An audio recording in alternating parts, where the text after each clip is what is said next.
Alright, hello Minecraft and Infitech fans. Got this video here. No nonsense, could be a bit long. We're going to go over the assembly line, and I'm going to use it for the first time, so hopefully this will work out. Okay, so I'm going to go over to building this thing because it is complicated enough to probably need an actual explanation. Usually I just say read the damn book, but this time it's a little bit complicated.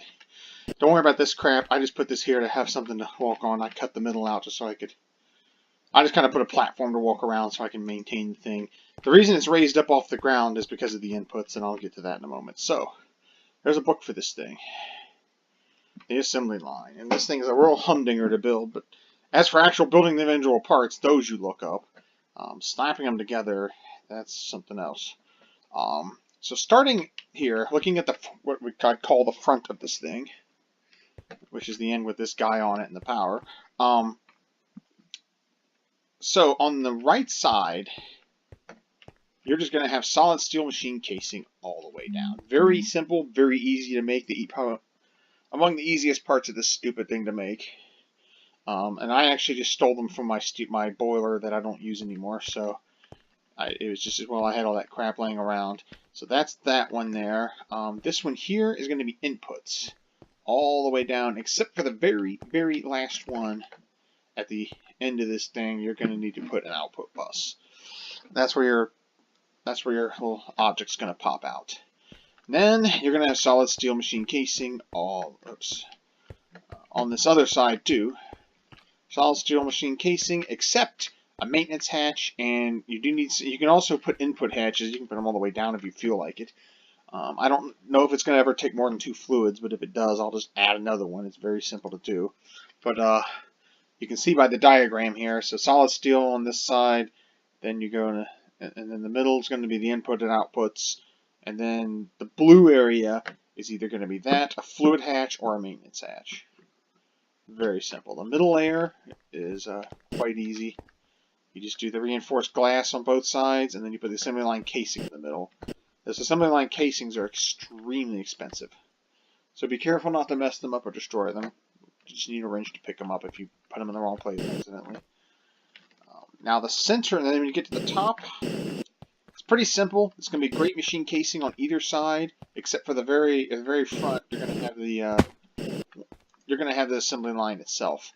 Now the center, the third layer here is going to be assembler machine casing. It looks exactly like the solid steel machine casing, but it's not. So just take note of that. And again, the book explains it all here. And now at the very, very, very top, you've got solid steel machine casing again.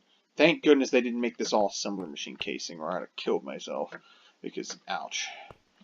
So thankfully, you don't have too much to do or worry about there. Next, everything is solid steel except for the very front, and you've got a power input. Now, what kind of power input do you need? As it turns out, that is just simply going to be a dependent on your recipe. So moving on, I actually just borrowed the battery from this, so I'm going to take it from that, charge it up, and throw it in here as needed. I'll charge it up over there, throw it in here as needed, because I'm only going to tell you to make things one at a time with this, because it's kind of special. All right, now let's say we want to make something. Now, how do we do that? Well, you've got an input slot here, and that's actually going to take one of these books. Now, you're probably wondering, where the hell do I get the book? Well, I'm going to walk you through that right now. So, you're going to need a data stick. You're going to need a scanner. And you're going to need, so you'll actually see it. Let's say I want to make a motor. And let's say, now these you can obviously build. This one, this one, this one, this one. Everything looks good. All the way up to IV. And then when you get to LUV, something happens. It's a scanner. Large amount of EU, 7,200 seconds. And actually, it's considerably less if you use a high voltage. I used the high voltage, and it didn't run me out. It did use a lot of gas, but it didn't run me out, and it did work. So what you're going to do is you're going to put your circuit thing in here. You're going to put your item in here to scan. That item will be destroyed. But you will then get an output, which is going to be a data stick that says whatever construction data by assembly line recipe generator. Now, so you're probably wondering. So yeah, so to put it, what you gotta put in there is just what it shows right here. So if I put that IV motor in, it will be destroyed by the process. I'm not gonna get, but you only have to do this once. Now you got the data stick, but how do you get the book? Well, if you remember back in when you did the seismic prospecting, it's actually very similar. Now that you have your scan data, remember you use the scanner on that thing, and then what you do is you take it and you put it in your printer, and it'll give you a bunch of pages. It'll take 3 pieces of paper and some squid ink, and one squid's worth of ink, and then you're going to get. If you don't leave this in, put it in, take it back out while it's printing, because if you leave it in there, it's going to just keep printing out pages of crap you don't. You only need one of. You get your printed out pages, go to advanced assembling or an assembling machine of any kind, I believe, and you're going to want some glue in there, and you're going to put one leather and then your pages, and you're going to get this handy little book. Now, this book you're going to have to read to actually work this guy over here. This one is, like I said, this thing is complicated. So, here it says, construction, 4.1, electric motor, LUV. Okay, so far so good. Here's where it tells you how much power you need. So I'm going to need 6,000 EU over T. Production time 30, so that means insane voltage. So we know we need a minimum of the same voltage to make this happen. So okay, it's not too bad. It's enough. So I got set up for that. As long as you have a big enough buffer filled up, you won't have to worry about running out of power. Next, input bus one long magnetic neodymium rod. So you're going to have to use an entire ingot of neodymium. Make it into a rod, smack it together into a long rod, smack the 2 rods together into a long one, magnetize it. 2 long HSSG rods. So you're going to need 2 HSSGs. Ouch. So two ingots of that. Okay. 64 fine annealed copper wire. Now that actually turns out to be the same amount of copper that's needed by the that's the exact same amount of copper. I've already got them over here. It's the exact same amount of copper that's needed by the previous tier of the motor, but you just need to make it fine. So you're going to need at least 32 copper, anneal it, chop it up into wire, and then make it into fine wire. Squeeze it out into wire, then squeeze it out into fine wire. Simple enough, right? So, okay, so we got that. So you'll notice the input buses. It tells you which bus needs to have what in it. So the first one is this. And, oh yes. And we're going to need 2 yttrium barium cuprate cable. Pretty simple. Barium you get whenever you find, what do you call it? When you find the quartz and quartzite crystals. When you find that, you're going to find barium ore as well. So you can get your barium out of that. Yttrium, you're going to have to go get monazite and rare earth. You need to get that rare earth stuff. You can get it from, I think it's thermally centrifuging redstone. It might be regular washing. Whatever it is, you can get it off redstone ore. You can get it from rare earth mines. I actually have 2 sections of rare earth under me, so like directly under my base. So I've had no problem with that. I got tons of that already. And then copper is easy enough to get.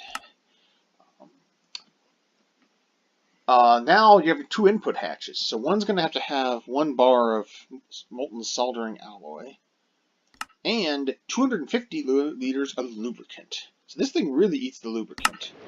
So, alright, so I'm going to start loading things in here. So I'm going to put my neodymium thing in there. My HSSG rod in there. This guy in. This guy in. This guy in. And this guy. It's 7 items all loaded up. So I'm going to put my soldering alloy in here.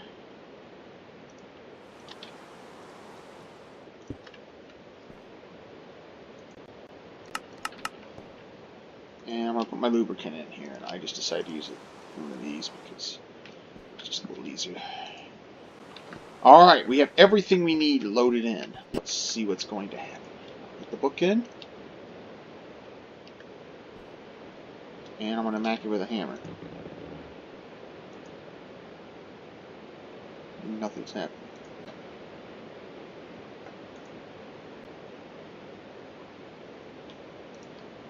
Okay. Alrighty then. Everything's where it needs to be. Something's wrong. I should be getting output. Why am I not getting output? Alright, let's look at it. I almost didn't go to the first, blah, blah, blah. Okay, I know I built it right because it's told me it's done.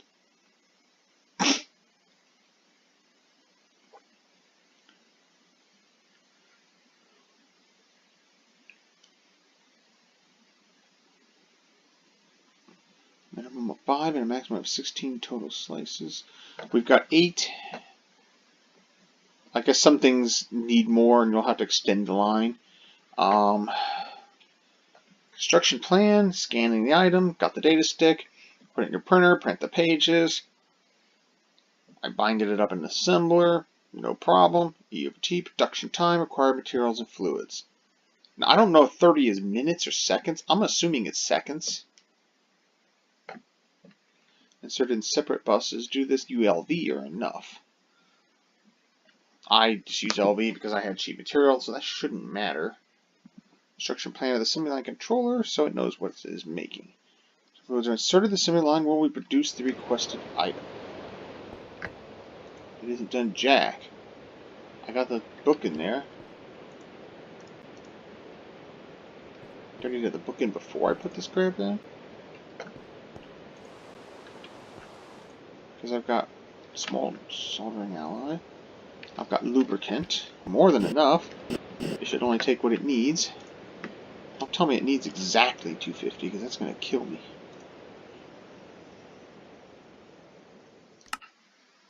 One long, 2 long, 64 fine annealed copper wire, 1X yttrium barium cuprate cable, and it is the cable. I don't get it. It's not operating. No power?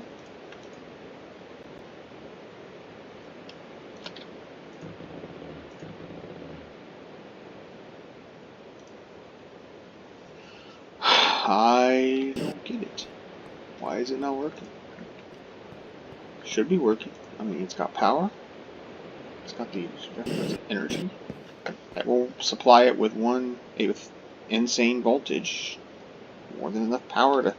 It only needs 6,000 EU over T, so that's more than enough for it to do its job. So what the F is going on here, guys? What have we done? What have I done wrong?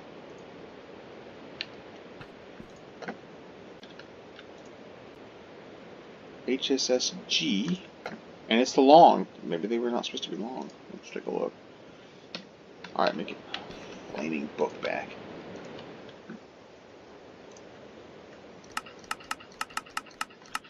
Unless I insert the scanned thing. It says long, 2 of them. So 2 longs.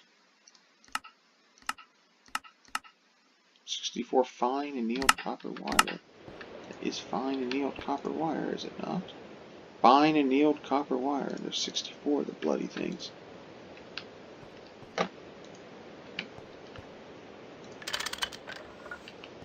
Is it not for this damn thing's turn? Shouldn't.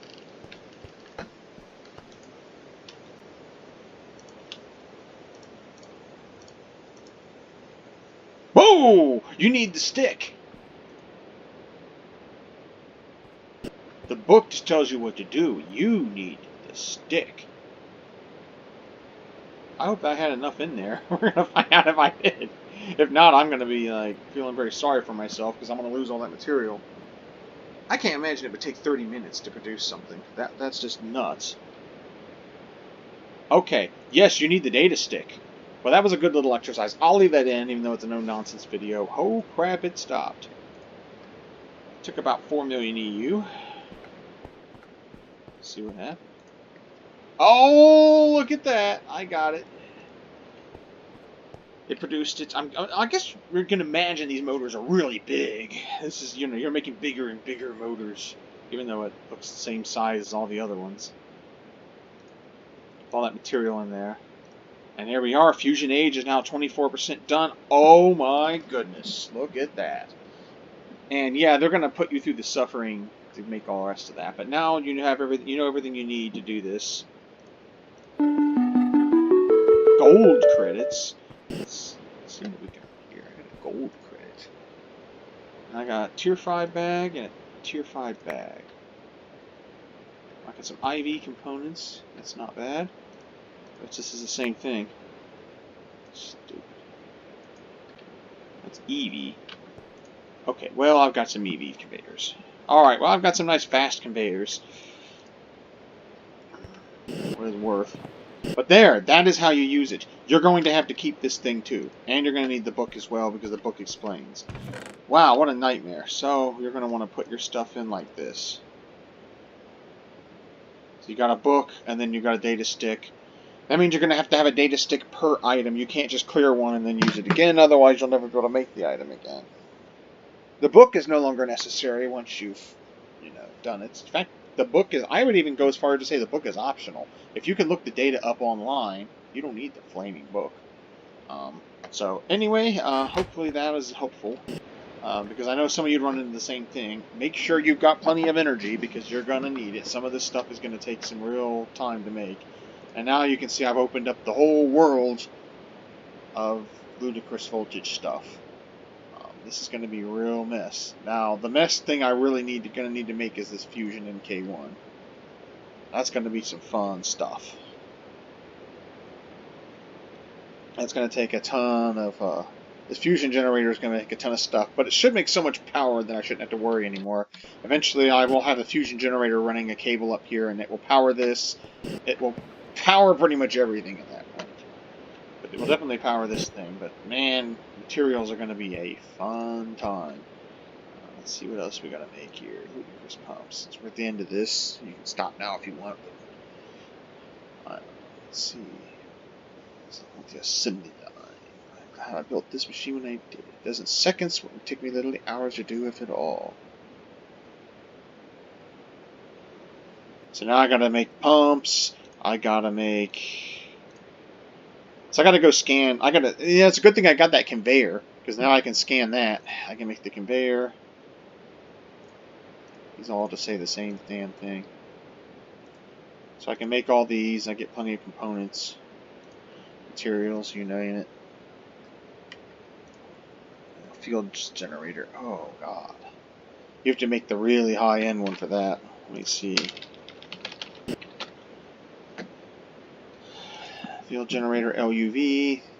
It's going to be made out of this, which will be, by the way, destroyed. That means 16x osmium times 4 will be destroyed. That is unfair. I don't like that. And it's bad enough, you have to make a goddamn quantum star as well. You have to chemical bath that crap. Using an HV chemical bath with a shitload of radon, and then you're going to make a quantum star. Well, like I said, I don't know. Hopefully, let's see what the MK1 needs.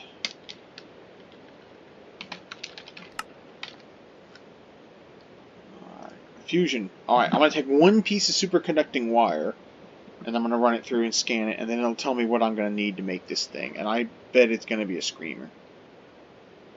I'm willing to bet that's going to be like 4 field generators or some nightmarish amount.